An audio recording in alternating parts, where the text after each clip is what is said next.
Hoy vamos a hablar de la estructura nacional de España. Es curioso que sea quizá menester hablar de este asunto, porque en cualquier otra época hubiera parecido superfluo. Es decir, por supuesto que España es una nación, que por tanto tiene un cierto tipo de estructura social, histórica y política, que es la de nación. Y sin embargo, como saben ustedes, ahora se habla de este asunto. Incluso se discute lo que parece un poco extraño. Y incluso hay personas que dicen que España no es una nación o que no es propiamente una nación o que es una especie de mosaico o diversas cosas. Yo creo que esto no tiene demasiado sentido y trataré de ver un poco por qué se ha llegado a esta extraña situación. La expresión la nación española se ha empleado desde muy antiguo, desde que hay naciones. Es que antes no la había, no había naciones. No ha habido naciones hasta fines del siglo XV. Había otras cosas. Es una cosa curiosísima el que se ha implantado el uso del término nación de una manera exclusivista. Ustedes piensen, por ejemplo, que las ciudades griegas no eran naciones, como es natural, ni Atenas, ni Corinto, ni Esparta, ni ninguna de ellas, ni siquiera la Hélade ha sido nunca una nación, ni lo era Roma, ni la Roma originaria, la Roma ciudad, ni la Roma republicana, ni la Roma imperial, ni el Califato de Córdoba, ni el de Bagdad. Eran otras cosas. Ha habido grandes imperios, ha habido ciudades, ciudades-estado como las griegas. No eran naciones. En la Edad Media no hay naciones. La palabra nación se empleaba en un sentido distinto, que era el origen, de donde se era. Por ejemplo, los estudiantes de la Universidad de París estaban divididos en 4 naciones, es decir, eran las 4 procedencias. Se dice que alguien es, por ejemplo, ciego de nación o tonto de nación, quiere decir de nacimiento. Es el sentido que tiene la palabra nación, el que ha tenido durante mucho tiempo.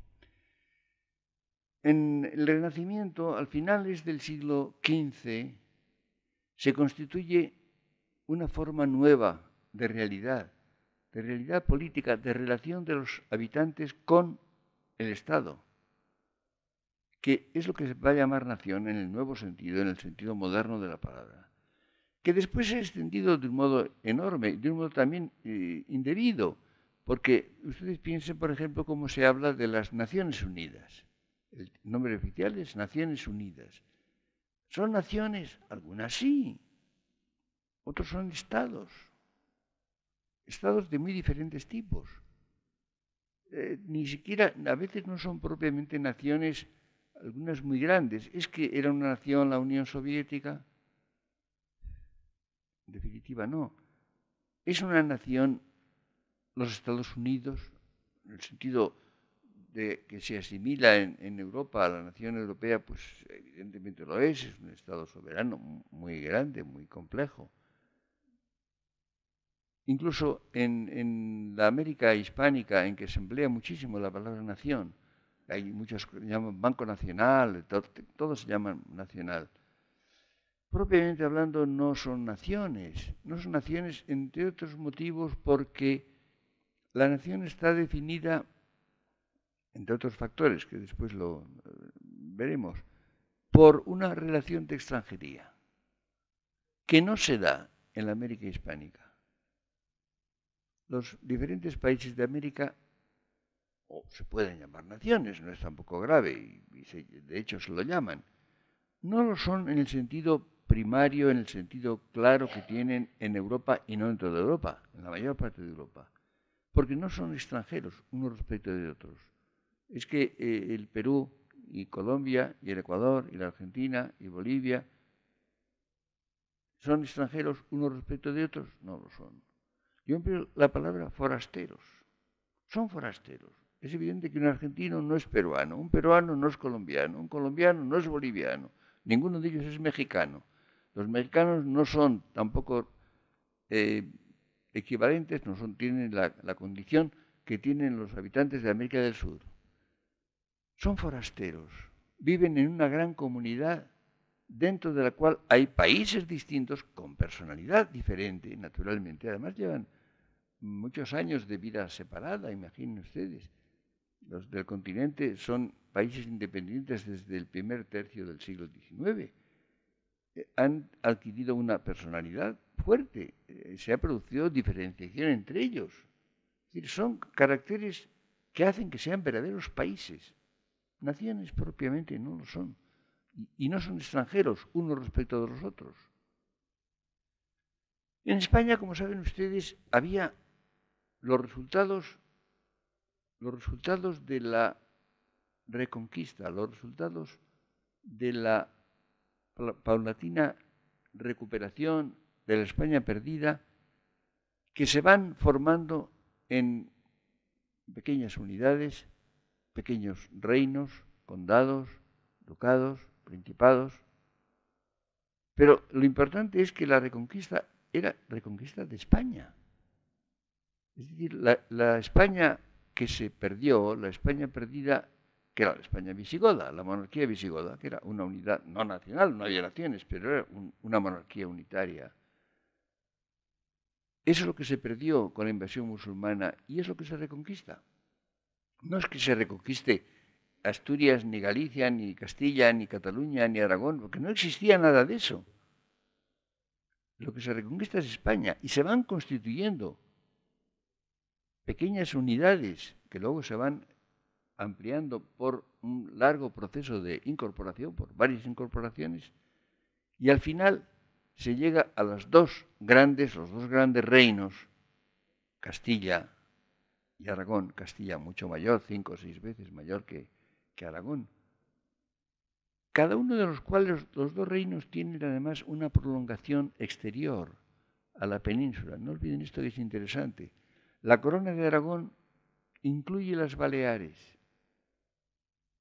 La corona de Aragón estaba compuesta por el reino de Aragón, los condados catalanes reunidos en el condado de Barcelona, o Principado de Cataluña, como se quisiera llamar, el reino de Valencia, reconquistado por Jaime I, y el reino de Mallorca, que incluye también las otras islas Baleares. Castilla, por otra parte, que es mucho más amplia, mucho más extensa, que comprende, pues, naturalmente, Asturias, Galicia, lo que León y Castilla, que se llamó luego la Vieja, luego la Castilla la Nueva, luego la mayor parte de Andalucía, hasta el Reino de Granada, que es lo último que se incorpora, y fuera de la península, las Canarias, las Islas Canarias, que son españolas, pertenecientes a la Corona de Castilla desde el siglo XV. Es decir, hay los dos reinos, dos grandes reinos, cada uno de los cuales que comprende unidades que persisten porque es una doble serie de incorporaciones. Y luego se añadirá todavía, después precisamente de la Unión Nacional, después de la fundación de la Nación España, después a 1512, bastante más, después incluso de la reconquista de Granada, se agregará Navarra. Ustedes saben, por ejemplo, que el escudo de España ha tenido, naturalmente ha variado. Una cosa es el de los Reyes Católicos, otra es el de Carlos V, que incluye territorios que no pertenecen propiamente a la monarquía española, después del de Felipe II, etc. Ha habido variaciones de los diferentes cuarteles, pero originariamente es Castilla y León, hay un León y un Castillo, son las barras de Aragón, las cadenas que representan a Navarra. Recuerden ustedes que las cadenas, mucha gente no lo sabe, que las cadenas representan las que tenía la tienda del emir al-Mu'minin, o Miramamorín, como le llamaban los cristianos, en las batallas de las Navas de Tolosa en 1212. Y Sancho de Navarra, con su lanza, entró en la tienda del Miramamorín, del Mir al-Mu'minin, sorteando las cadenas que lo defendían. Y esas cadenas son las que están en el escudo de Navarra y en el escudo español. Y la reconquista de Granada hizo que se pusiera en el extremo inferior del escudo una granada. Ese es el simbolismo. Pues se conservaba la estructura de los reinos integrantes. De modo, como ven ustedes, esto ocurre hacia 1470 y tantos, es cuando se puede considerar que se forma por la unión de los dos reinos, por la gran incorporación de Castilla y Aragón, se forma la nación española. Y ese término se emplea desde entonces constantemente. Aunque se conserva, claro está, la titulación de los reyes, se dirá incluso muchos más nombres, porque habla del reino de Granada, del reino de Almería, del reino de Jaén, del reino de Jerusalén, que pertenecía teóricamente, nominalmente solo a la corona española, y tantos más, ¿no? Es decir, se constituye una nación que es unitaria pero nunca centralista. Es curioso cómo se emplean ahora con gran frecuencia como si fueran sinónimos los dos términos unitario y centralista. Centralista es una sociedad en la cual hay un centro que es el que decide. Que, por cierto, en una democracia no existe, no puede ser centralista, no hay un centro que decida. Es la totalidad del país el que decide. Por ejemplo, los ciudadanos de una democracia votan, todos ellos, todos, la totalidad del país, no una región particular, sino todo el país. Puede haber centralismo en una dictadura. Entonces sí, el dictador, que muy probablemente procede de la periferia, puede mandar él, personalmente. Entonces hay centralismo. Pero en una estructura democrática no puede haber centralismo. Puede haber unitarismo. El país puede ser unitario, puede ser una unidad compleja que tiene diferentes miembros. Yo creo que la fórmula correcta la elaboré y formulé el año 1955 en un capítulo de la estructura social que se titula Regiones, Naciones, Europa. Y en él decía yo que las regiones son sociedades insertivas, es el término que empleaba y que no se suele recoger, pero creo que es muy expresivo, porque la manera como el individuo se inserta en su nación es a través de su región. Es decir, se pertenece a una región que forma parte de una nación y la manera real, la manera efectiva de ser español es ser castellano, catalán, andaluz, aragonés, vasco, gallego, lo que sea. Y lo mismo diría de Italia o de Alemania o de Francia. Las regiones son las sociedades insertivas, a través de las cuales uno se inserta. Y por otra parte, hablaba yo de Europa como sociedad de implantación. Porque las naciones son de Europa. Están hechas de Europa. Europa es más antigua que las naciones. Europa ha existido naturalmente desde después del Imperio Romano y sobre todo después de que se corta el Mediterráneo por las invasiones islámicas. La ribera norte del Mediterráneo con todo su hinterland, base de Europa. Y las naciones son posteriores, naturalmente, se implantan en Europa, están hechas de Europa y son el horizonte futuro de las naciones. Las regiones son, en definitiva, algo tradicional, algo que viene del pasado, que representa las costumbres, las tradiciones, los usos. La nación es la sociedad plenamente saturada, la que constituye, la que tiene las vigencias sólidas, las vigencias fundamentales. Y esas naciones están incluidas en Europa, están implantadas en Europa. Y hay también vigencias generales europeas, menos fuertes, menos sólidas, pero que son más bien proyectivas, son las que miran precisamente al porvenir. Podríamos decir que la nación viene de las regiones y va hacia Europa. Esa sería la fórmula. Y naturalmente son tres planos completamente distintos, conciliables, y además para que funcionen bien tienen que funcionar los tres bien. quiero decir que se es realmente buen español, plenamente español, cuando se es enérgicamente, plenamente miembro de una región determinada. Y cuanto más propiamente, más enérgicamente se pertenezca a esa región, mejor español se es.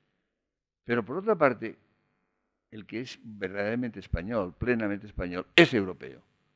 Y tiene un patriotismo europeo también. Yo diría que en un cuarto plano sería occidental. Porque Europa, hace ya mucho tiempo, es insuficiente, no se basta a sí misma. Europa es simplemente uno de los dos lóbulos de Occidente. Europa y América es absolutamente inseparable. Y para los españoles, por supuesto, naturalmente, América es imprescindible porque estamos vueltos hacia América, volcados hacia América, constituidos por una comunidad que es el mundo hispánico, al cual pertenecemos en conjunto los americanos y nosotros, y por consiguiente un español no puede olvidar Occidente.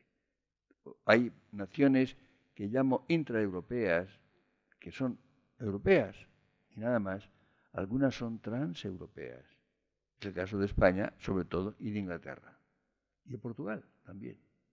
Portugal tiene también una enorme porción de una prolongación suya en el Brasil, enorme país americano, y por consiguiente, ni un español, ni un portugués, ni un inglés puede olvidar Occidente, puede prescindir de Occidente, puede ser exclusivamente europeo.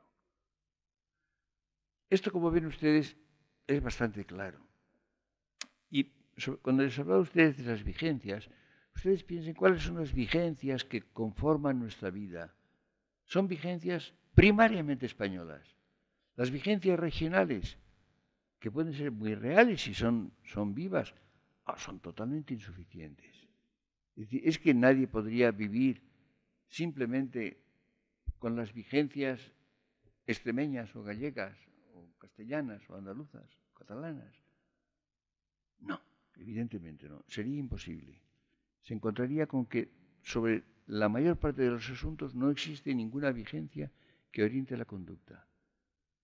Las vigencias españolas tampoco son bastantes. Hay muchas que son europeas. Una persona que fuera exclusivamente española o alemana o francesa sería un caso de provincianismo. Sería un caso de vida enormemente angosta. Ustedes piensen que hiciéramos el intento de vivir de ideas españolas. Estaríamos en la indigencia intelectual. Las ideas españolas no son solo españolas, proceden de los demás países europeos. Muchas vienen de Francia, o de Alemania, o de Inglaterra, o de Italia, o de Roma, o de Grecia. Y eso lo mismo se podría decir de cualquier otro país de Europa. El intento de vivir de vigencias solamente europeas sería la pobreza mental. No digamos si uno quisiera vivir de las vigencias regionales exclusivamente. Sería la miseria intelectual. Esta es la cuestión. Y ahora ya ni siquiera basta con Europa. Ustedes piensen el innumerable cúmulo de ideas y de ordenaciones y de vigencias que vienen de América, de la América hispánica y de los Estados Unidos, que también son América. Es decir, alguien, por tanto, el europeísmo a ultranza es otra forma de provincianismo.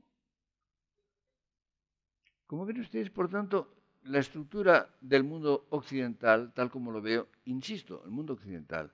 Ahora, como saben ustedes, se habla todo el tiempo de globalización. Esto no es verdad. No hay un mundo. No hay un mundo. Si ustedes consideran lo que es el mundo islámico, o lo que es la India, o la China, no es nuestro mundo. Lo que pasa, y es muy importante, es que el mundo entero actualmente está en presencia. Eso sí. Está en presencia. En otras épocas no. En otras épocas había un mundo, el mundo real, lo que se llamaba la oikumene, el mundo habitado, era el mundo, por lo pronto, en torno al Mediterráneo, que después se va ampliando. Y se formará Europa, por ejemplo, al norte del Mediterráneo. Pero actualmente todo ese mundo está en presencia. Hay una comunicación constante. hay una coherencia económica. Se nos cuenta, por ejemplo, que ha habido unos problemas en las bolsas europeas porque pasaba no sé qué en Corea o en Taiwán, cosa que antes no ocurría. Si ahora hay una huelga, esa huelga, por ejemplo, tiene repercusiones sobre medio mundo. Es decir, tenemos que tener en cuenta el mundo entero. Tenemos que contar con él. Pero no es un mundo único. Y no lo entendemos. Y en él, en esas partes del mundo, no estamos en casa, ni mucho menos.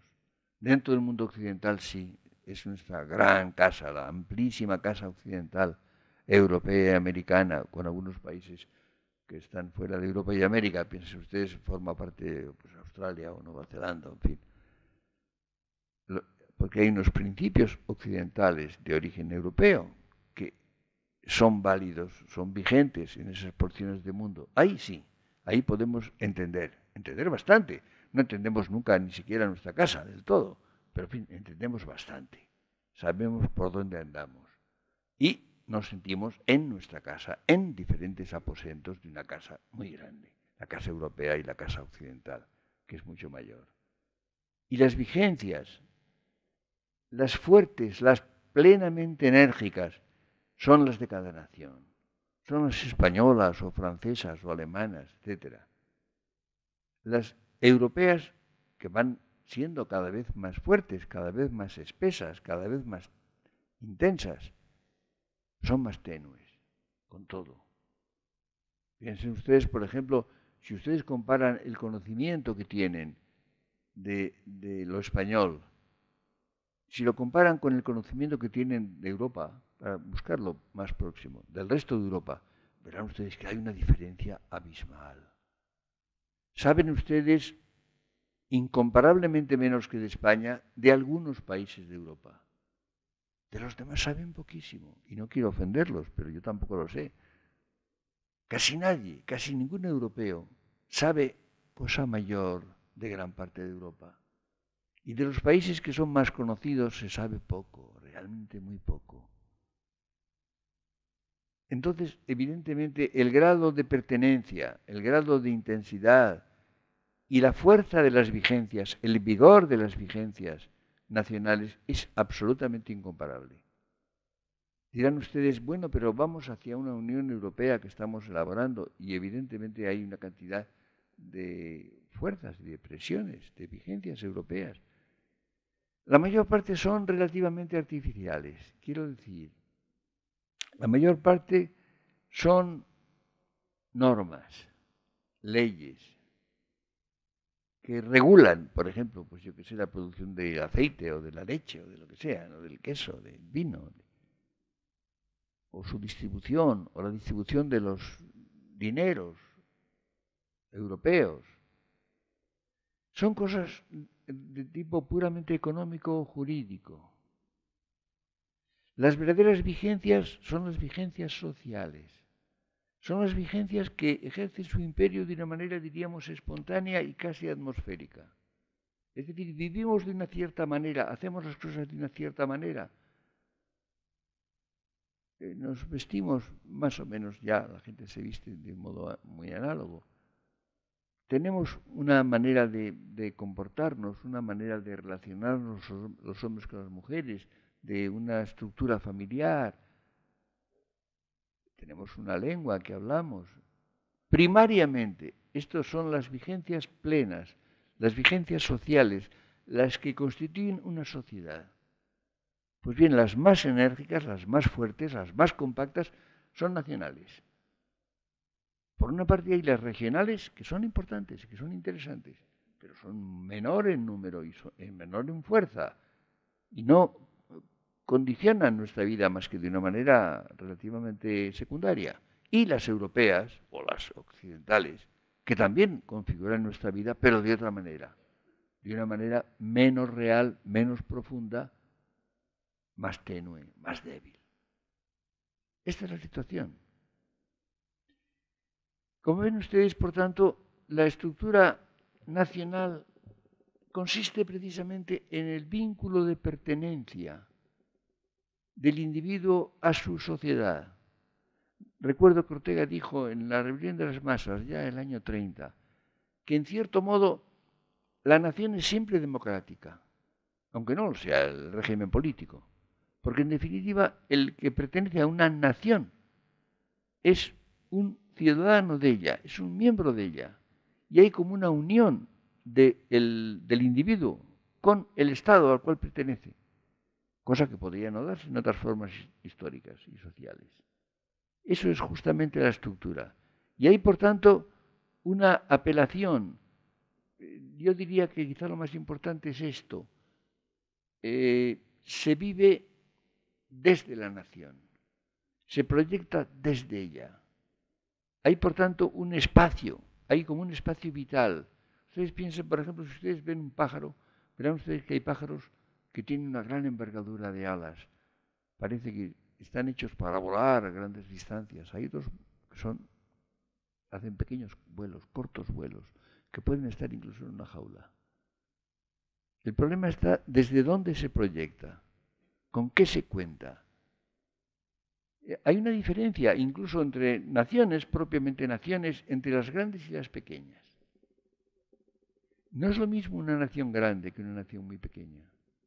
Cuando una nación es muy grande, empieza a no ser propiamente una nación. Les decía, hablaba ustedes de Rusia. ¿Es que Rusia ha sido una nación? No. Rusia empezó siendo el Gran Ducado de Moscovia. Empieza su dilatación, ha sido el gran país colonial, lo que pasa es que fue sin el océano, ha sido en tierra. La inmensa expansión. Ustedes piensen que desde el Gran Ducado de Moscovia, desde los alrededores de Moscú, Rusia llegó al Pacífico, a Vladivostok. ¿Pero era una nación? No, evidentemente no. Era un conglomerado de países que ahora se está viendo, la enorme variedad de países y de razas y de lenguas y de proyectos históricos formados primero por los zares reunidos, luego de una manera mucho más firme, mucho más enérgica por el régimen soviético. Pero en definitiva lo que ocurrió fue que Pedro el Grande, ya muy avanzado el siglo XVII, quiso hacer una nación en Rusia. Rusia empezó a funcionar como una nación desde Pedro el Grande y luego ya en los zares del siglo XVIII, del siglo XIX, como una nación formada miméticamente, tratando de recrear en Rusia, empleo la expresión, la preposición en, las estructuras parecidas a las estructuras nacionales de Europa. Pero evidentemente la realidad total no era una nación.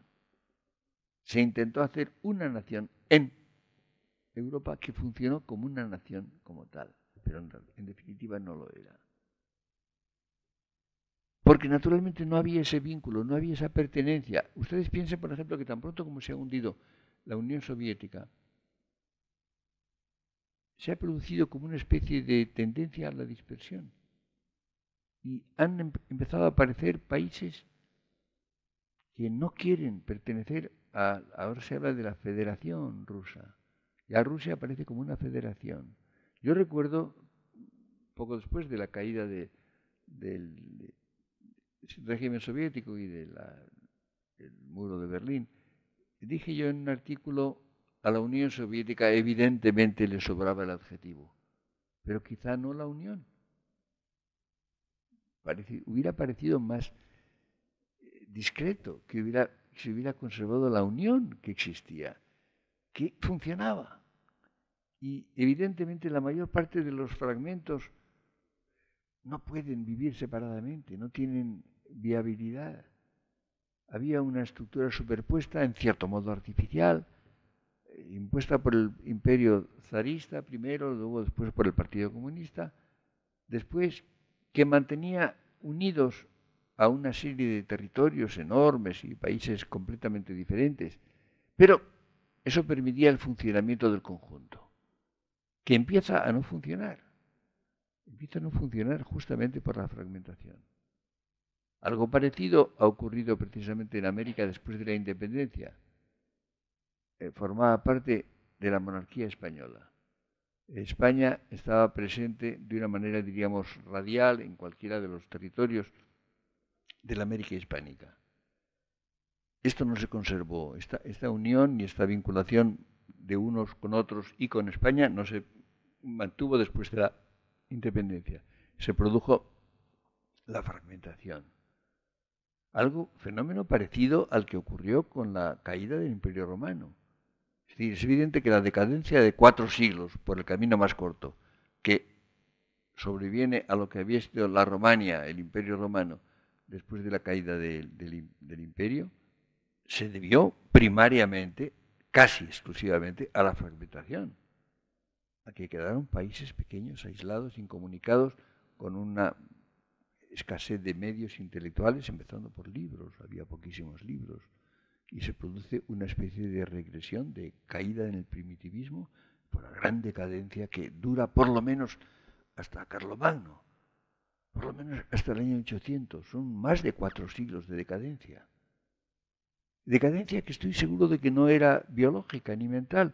Yo estoy completamente seguro de que los niños que nacían en esos siglos eran iguales que los que habían nacido antes y los que han nacido después. Si hubiera habido exámenes psicofísicos, si hubiera visto que eran iguales. Yo creo que hay no sé si el hombre de Neandertal, quizá no, pero en fin, en épocas históricas yo creo que los hombres son iguales y no cambian por el tiempo. Y hay un país a veces genial que crea porciones inmensas de la cultura. Piensen ustedes lo que fue Grecia durante unos siglos, un país pequeñísimo, pobre y con pocos recursos, crea 2/3 de la cultura occidental, pero luego no ha pasado nada parecido. ¿Es que ha habido una mutación genética? No, es una mutación histórica. ¿Ven ustedes? Y por tanto, nos encontramos con que, para hablar de España, que es lo que estamos tratando este curso, nosotros vivimos en España, estamos instalados en España, tenemos problemas españoles, recursos españoles, ideas, creencias, vigencias españolas, acompañadas de las particulares de cada región, cercadas, diríamos, enmarcadas en las vigencias más tenues, más débiles de Europa, en las muy grandes de Occidente. Esta es la realidad. Y esto ha sido algo que no se discutía. Ustedes piensen, por ejemplo, que cuando ha habido diferencias políticas en España, en realidad ha habido muy pocos enfrentamientos dentro de España.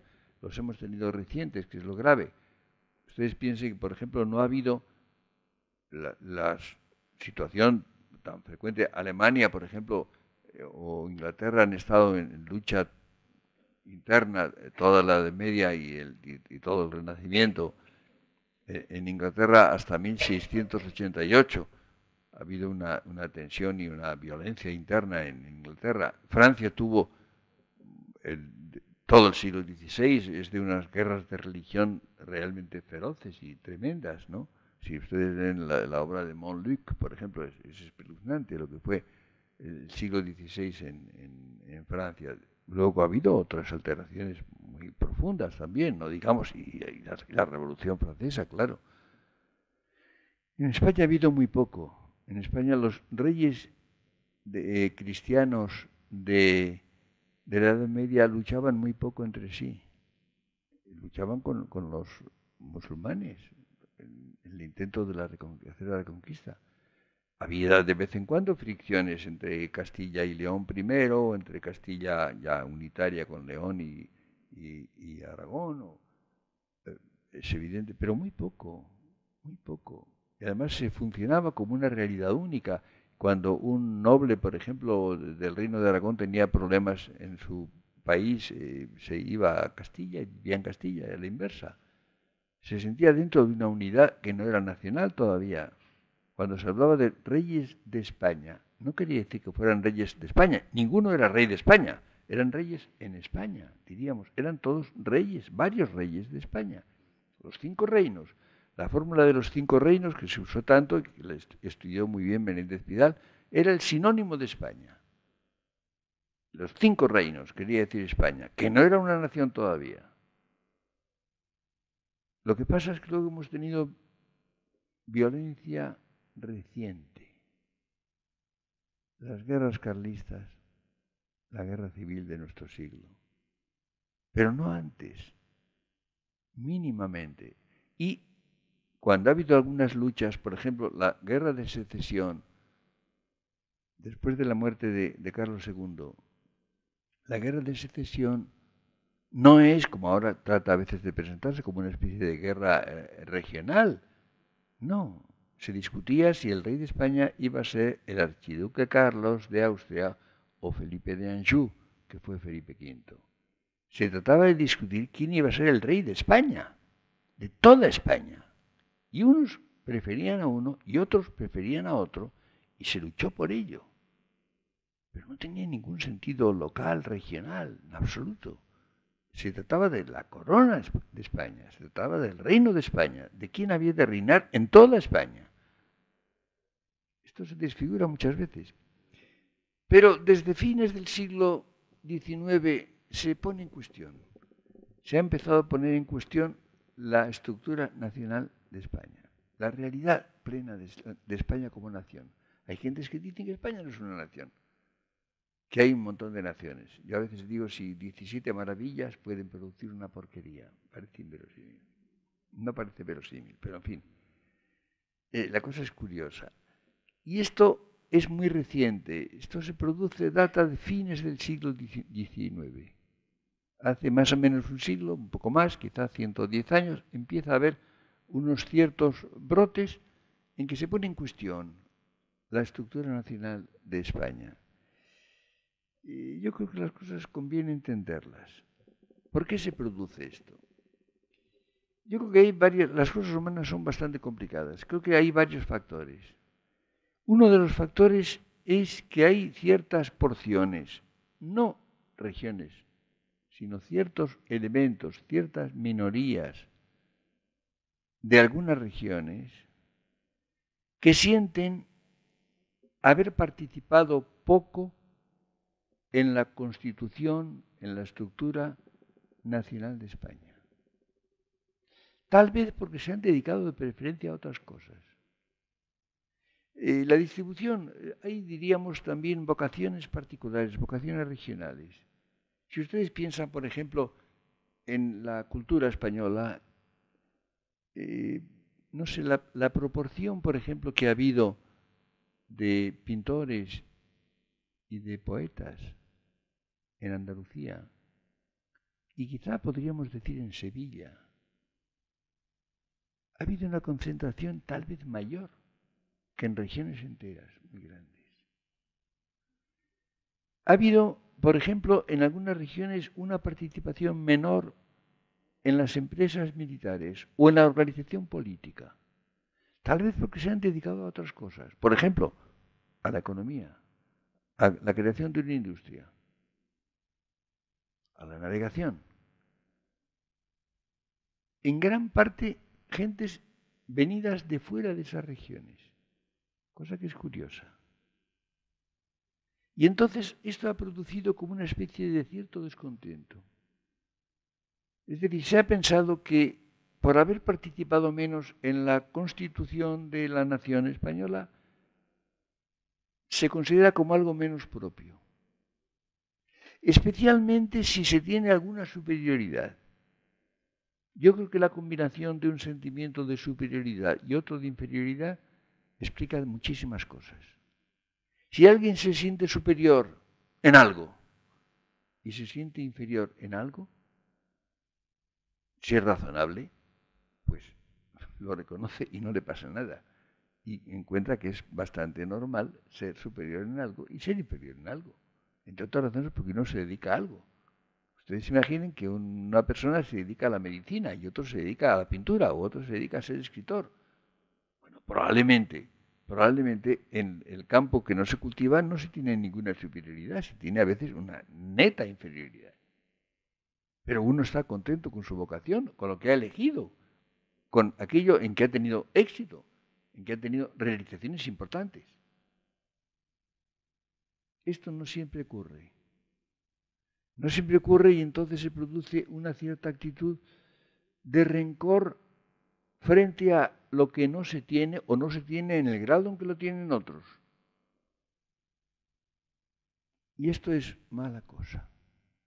Repito que muchas veces son casi siempre actitudes minoritarias, con bastante frecuencia de gentes llegadas a la porción de que se trata, a la región de que se trata, no originarias. Esto es muy frecuente. Y entonces se produce una situación de malestar. El malestar que suele ser la no aceptación de la realidad. Ustedes piensen que yo digo a veces que la realidad es lo más respetable de este mundo. Si se acepta la realidad, si se la reconoce, se la puede modificar, claro, no faltaba más. La realidad se puede modificar, para lo cual lo primero que hace falta es reconocerla, reconocer cómo es. Normalmente se acepta porque además es aceptable, pero puede haber aspectos de ella que no sean aceptables y entonces se pueden modificar. Si no se acepta, se produce entonces un fenómeno de falsificación. Y entonces se inventa lo que no ha existido nunca. Esta es la cuestión. Este es el verdadero núcleo de la cuestión. Ustedes ven que este problema que en España existe, hay que contar con él, evidentemente, y es muy dramático y es terrible en muchos aspectos. Si buscamos el núcleo último, veremos que es un error intelectual. Es no aceptar la realidad tal como es inventarla, es suplantarla. Ustedes han visto, por ejemplo, que tan pronto como se habla de restablecer el conocimiento de las humanidades, de las ciencias de lo humano, por ejemplo, de la historia, de la realidad efectiva de lo que ha acontecido, se produce una crispación en ciertos lugares violentísima. Porque es lo que no se acepta. Lo que no se acepta es la verdad. No se acepta la realidad. Esto es muy difícil de arreglar. Lo reconozco. Es sumamente difícil. Porque ocurre el fenómeno de que hay virus que prenden. Prenden. Y son muy difíciles de superar. Ustedes piensen, por ejemplo, cómo el problema, que es un problema gravísimo, el problema del desconocimiento de la historia. Se están ahora haciendo unas pruebas, una especie de caricatas, acerca del estado de información, de conocimiento de los jóvenes, con resultados que a mí me parecen aterradores. Yo creo que tienen remedio, pero de momento son aterradores. Acabo de leer que estudiantes de 14 a 16 años ponen 3 faltas de ortografía en 71 palabras, y no digamos de los acentos. Cuando yo hice el examen de ingreso en bachillerato, se hacía a los 10 años. No se podía pasar si se hacían 2 faltas de ortografía. 2 a los 10 años. Sobre el conocimiento de la historia, me cuentan profesores que están ahora en activo historias simplemente aterradoras. Por ejemplo, que en una clase universitaria de ciencias políticas, el nombre de Napoleón III no dice nada a nadie en una clase. Y la gente pregunta, ¿qué es eso? Esto acaba de ocurrir. Cosas parecidas. En otra clase se dice que en la época de la Restauración alternaban en el poder Sagasta y el cardenal Cisneros. Otra perla que me han contado parecida es que a Marx lo sitúan en el siglo XVII.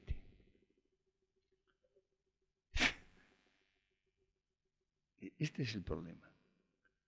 Pero ustedes piensen que si los niños y los jóvenes tienen tal desconocimiento de la historia, y al decir de la historia es de todo lo demás, de la filosofía, de la literatura, del arte, ¿cómo es posible superar esto? ¿Podrán recibir lo que les digan? ¿Aceptarán ciegamente lo que les digan? No sabrán qué opinar, no sabrán qué pensar. Proyectarán, y este es el problema, sin futuro. Porque hace falta un proyecto, hace falta, la vida humana es proyectiva. Cada uno de nosotros tiene un proyecto, pretende ser alguien. No ya hacer algo, sino ser alguien. Ser una cierta persona determinada. Pero también, naturalmente, esto lo hacemos dentro de una sociedad. Tenemos que tener un proyecto colectivo. Tenemos que tener el proyecto histórico de la unidad a que pertenecemos. ¿Qué proyecto histórico puede tener una comunidad aislada, reducidísima, limitada, provinciana? ¿Cuál puede ser su horizonte? Esta es la situación.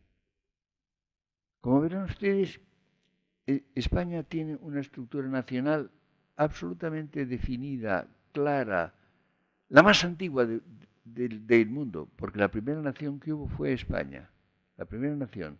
España con Portugal, que es más o menos de la misma época, España era mucho más grande. España fue el catalizador de la modernización de Europa. Los demás países de Europa adquieren su carácter nacional, en cierto modo, con invitación de España, porque la estructura nacional de España fue de tal poderío. Ustedes piensen, hay un hecho que no nos podemos saltar. La situación de Castilla y de Aragón a mediados del siglo XV era pésima. Había una crisis económica tremenda, había una desmoralización, una falta de proyecto, había una inmoralidad, había una corrupción marcada. Yo he dicho muchas veces que si a un castellano inteligente o a un aragonés inteligente le hubieran preguntado, ¿hay solución? Probablemente hubiera dicho, pues no. Al cabo de pocos años, 30 años después, España era el país hegemónico de Europa y por tanto del mundo entonces. ¿Por qué? Porque no había solución castellana ni solución aragonesa, hubo solución española. Fue justamente la Unión Española la que resolvió los problemas insolubles, parciales, de los dos reinos. Y eso obligó precisamente, por ejemplo, eso desde el punto de vista militar, se ha estudiado muy bien. Yo traduje hace muchos años el libro de Zombart, Guerra y Capitalismo, y lo estudia admirablemente cómo los tercios españoles eran mucho más eficaces por razones de armamento y por razones de mando, de unidad de mando, porque eran en la Edad Media había las mesnadas de los nobles. Los ejércitos no pudieron ser ya más que reales, es decir, nacionales. Y la eficacia de las armas españolas fue extraordinaria, incontrovertible, durante mucho tiempo. Pero, ¿qué horizonte puede haber? ¿Qué proyección puede haber? ¿Cuál puede ser el proyecto histórico, el proyecto político de regiones aisladas que tienen una función capital como miembros de un conjunto que no es ya nacional, sino supranacional, europeo, occidental? Ven ustedes el problema. Yo digo muchas veces, y lo he dicho repetidamente, que en España realmente ni hay centralismo ni hay separatismo. Habrá algunos extraviados que sean una de las dos cosas. Hay la realidad unitaria de España, que es distinto, y no hay separatismo. Casi nadie que tenga sentido común quiere separarse. Lo que hay es cierto rencor, que es peligroso, que es inquietante. Hay personas que no quieren separarse. Lo que quieren es perturbar, destruir la estructura nacional de España. Es querer suicidar al todo al que se pertenece. Y ustedes piensen que un organismo, ustedes imaginen que un miembro de un organismo quiera matar al conjunto. Evidentemente, ese miembro quedará muerto también. Esta es la cuestión. El problema es que todo acto que tienda a destruir el conjunto al cual se pertenece es una forma de suicidio. Y han sido suicidios todos los nacionalismos, los de las naciones, que han sido el origen inmediato de las dos grandes guerras atroces del siglo XX, que ha sido precisamente la negación del conjunto de Europa en nombre de una porción de ella, de una parte de ella, de una raza, de una clase, de lo que sea, y dentro dentro de algunos territorios europeos se han producido fenómenos análogos dentro de lo que eran naciones o de lo que no acababa de ser naciones. Ustedes piensen lo que está ocurriendo con lo que fue Yugoslavia. Yugoslavia fue el resultado falso de la desmembración del Imperio Austrohúngaro, que había sido el genial intento de poner unidad social y política en un territorio que no había llegado nunca al nivel de la nacionalización. Lo que ha ocurrido tan pronto como se ha levantado la opresión comunista que dominaba en tiempos de Tito en Yugoslavia, han visto ustedes que se ha producido una explosión de odio, de violencia, de guerra, de cientos de miles de muertos, según nos dicen. Y eso está a punto de rebrotar. Y está rebrotando en estos días en otro lugar. Esta es la situación.